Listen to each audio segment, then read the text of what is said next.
महागणाधिपतये नमः। सजयति सिन्दूरवदनो देवो यत्पादपङ्कजस्मरणं वासरमणिरिवत्तमसां राशिनाशयति विघ्नानाम्। श्रीसरस्वत्यै नमः। नमस्ते शारदे देवी सरस्वतीमतीप्रदे वसत्वं मम जिह्वाग्रे सर्वविद्याप्रदा भव। श्रीपाद श्रीवल्लभाय नमः।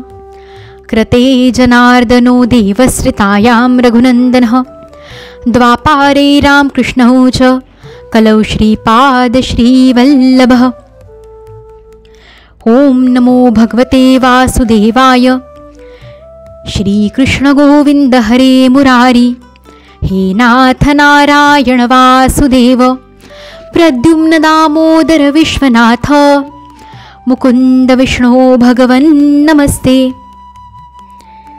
हृदयान्तरी वसेतु श्रीगुरुमाऊली वरदहस्तधर मम श्री तव प्रेमलाभो जन्म जन्मान्तरी उद्धारावे कृपाळुवा श्रीहरिराया।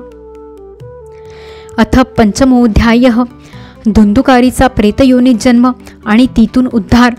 सूत म्हणाले, शौनका, वडिलांच्या मृत्यूनंतर एक दिवस धुंदुकारीने आपल्या आईस पुष्कळ मारले आणि विचारले, बोल, धन कुठे ठेवले आहेस? ते नाहीतर तुला लाथांनी तुडवीन। मुलाच्या या धमकीला भिवून आणि त्याच्या उपद्रवाने दुःखी होऊन एक दिवस रात्री तिने विहिरीत उडी टाकली आणि ती मरण पावली। योगनिष्ठ गोकर्ण तीर्थयात्रेला निघून गेला। या घटनांचे त्याला सुख किंवा दुःख झाले नाही, कारण त्याला ना कोणी मित्र होता ना कोणी शत्रू।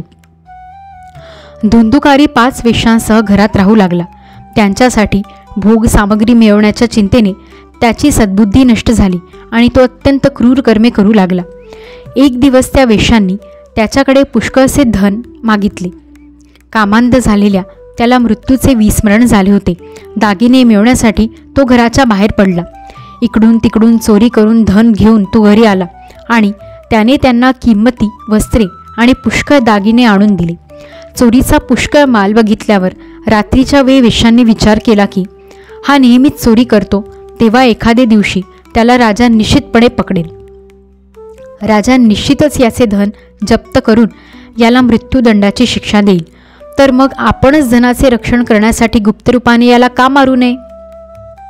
याला मारून याची मालमत्ता घेऊन आपण कुठेतरी निघून जाऊ, असा निश्चय करून त्यांनी झोपी गेलेल्या धुंदुकारीला दोरीने बांधले। गळ्याला दोरीचा फास लावून त्याला मारण्याचा प्रयत्न केला, तरी तो लवकर मरेना हे पाहून त्यांना काळजी वाटू लागली। तेव्हा त्यांनी त्याच्या तोंडावर पुष्कळ जळते निखारे टाकले।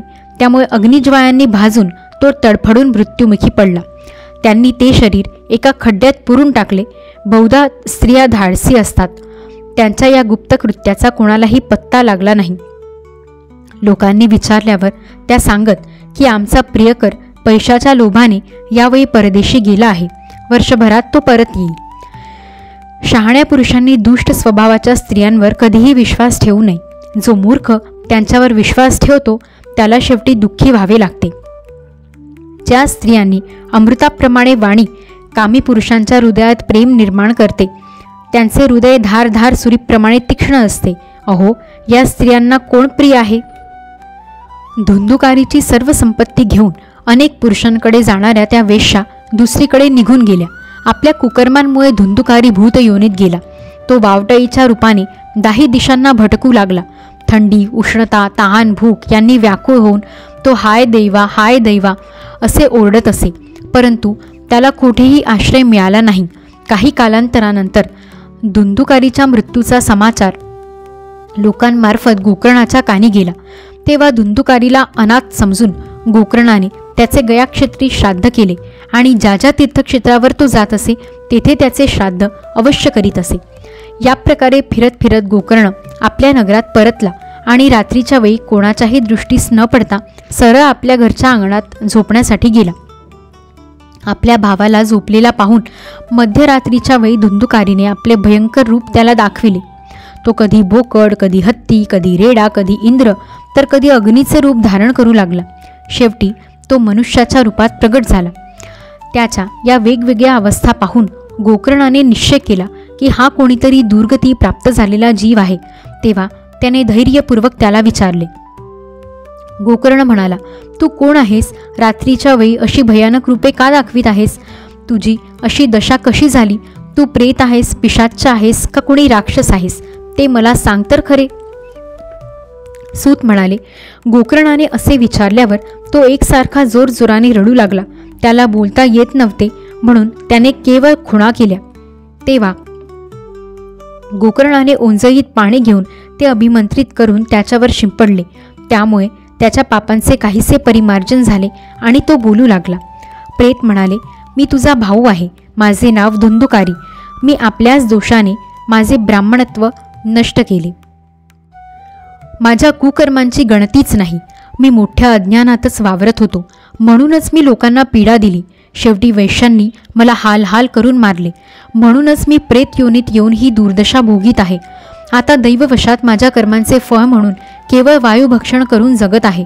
बंधो, तू दयेचा सागर आहेस, म्हणून काहीही करून लवकरात लवकर मला या योनीतून सोडव.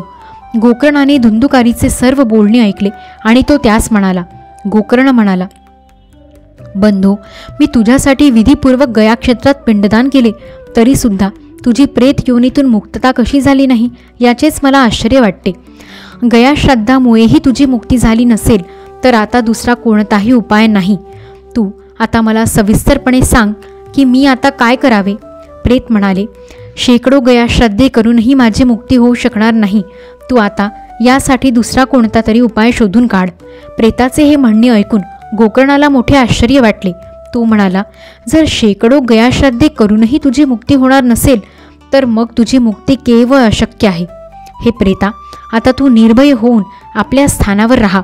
मी विचार करून तुझ्या मुक्तीचा दुसरा काहीतरी उपाय करीन. गोकर्णाची आज्ञा घेऊन धुंदुकारी तेथून आपल्या स्थानाकडे निघून गेला. इकडे गोकर्णाने रात्रभर विचार केला, परंतु त्याला काहीही उपाय सुचला नाही. सकाळ झाल्यावर तो आल्याचे पाहून लोक प्रेमाने त्याला भेटण्यासाठी म्हणून आले. तेव्हा गोकर्णाने रात्री जो प्रकार जसा झाला तसा तो सर्व त्यांना सांगितला. त्यापैकी जे लोक विद्वान, योगनिष्ठ, ज्ञानी आणि वेद पारंगत होते त्यांनी अनेक शास्त्रे धुंडाळून पाहिली, तरीसुद्धा त्यांना प्रेताच्या मुक्तीचा उपाय सापडला नाही. तेव्हा सर्वांनी असा निश्चय केला की याविषयी सूर्यनारायण जी आज्ञा करतील तिचेच पालन केले पाहिजे. म्हणून गोकर्णाने आपल्या तपोबलाने सूर्याची गती थांबविली. त्याने सूर्याची स्तुती केली. भगवन, आपण सर्व जगाचे साक्षी आहात. आपणास नमस्कार असो. कृपा करून धुंदुकारीच्या मुक्तीचा उपाय आपण मला सांगावा. गोकर्णाची ही प्रार्थना ऐकून सूर्यदेव लांबूनच स्पष्ट शब्दात म्हणाले की श्रीमद भागवताने मुक्ती होऊ शकते, म्हणून तू त्याचे सप्ताह पारायण कर. सूर्याचे हे धर्ममय वचन तेथे सर्वांनी ऐकले. तेव्हा सर्वजण म्हणाले की प्रयत्न करून हेच साधन करा. शिवाय हे साधन अतिशय सोपे आहे. म्हणून गोकर्णानेही त्याचप्रमाणे निश्चय करून कथा सप्ताह वाचनासाठी तो तयार झाला. शेजारच्या प्रांतातून आणि खेड्यापाड्यांतून अनेक लोक कथा ऐकण्यासाठी तेथे आले. पुष्कळसे लुळे पांगळे, अंध, म्हातारे आणि मंदबुद्धी लोकही आपल्या पापांची निवृत्ती व्हावी या उद्देशाने तेथे येऊन पोचले. अशा प्रकारे तेथे गर्दी झालेली पाहून देवांनाही आश्चर्य वाटले. जेव्हा गोकर्ण व्यासपीठावर बसून कथा सांगू लागला तेव्हा ते प्रेतही तेथे आले आणि बसण्यासाठी इकडे तिकडे जागा शोधू लागले. इतक्यात 7 गाठी असलेला एका उंच वेळूवर त्याची दृष्टी गेली. त्या वेळूच्या सर्वात खालच्या गाठीच्या छिद्रात घुसून ते प्रेत तेथे बसून राहिले. वायुरूप असल्या कारणाने ते कुठे बाहेर बसू शकत नव्हते, परंतु वेळूत घुसले. गोकर्ण